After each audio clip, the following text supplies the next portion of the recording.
Hi, Jim Robinson, ProfitTrading.com. We're going to take a look at the parabolic indicator, and I'm going to try to explain how Wells Wilder said to use this in his book. I might not hit it exactly on the head, but this is pretty close to the way you're supposed to use this indicator.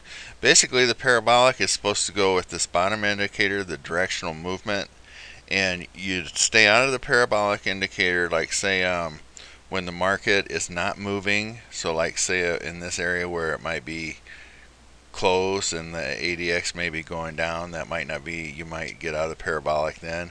But when the market is moving, and I think his number in the book is when the ADX, which is the red line here, when it gets above 25, that's when you start taking the parabolic signals.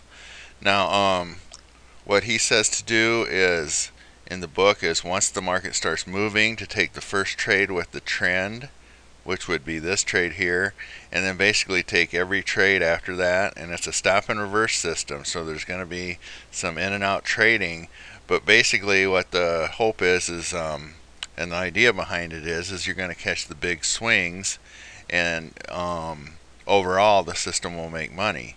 Now I don't think he said anything in the book about just taking the trades with the trend.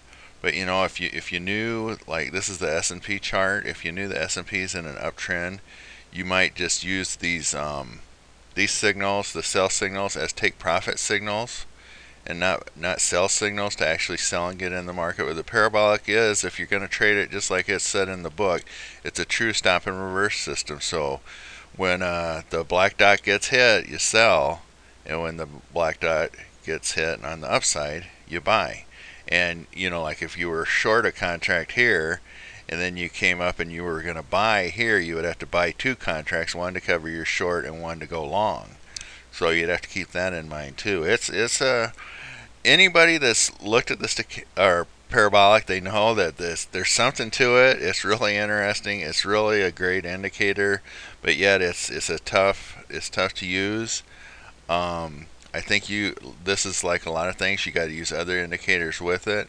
But when the market is moving, if you can stick with the trades, it should be profitable overall, and that's the basic idea behind the parabolic indicator. And we'll look at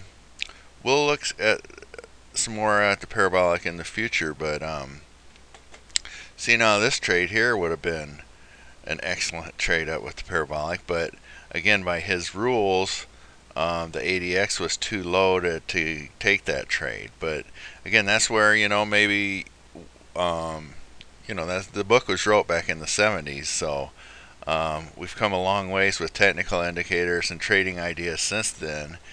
And the nice thing about the parabolic is it's 100% mechanical, so it helps take, if you decide to trade it and you can stick with it, it takes the emotions out of trading, and that's what most traders would like about it. And so we'll look at the parabolic more in the future, but that's it for this lesson, and thank you very much for listening, and have a great day.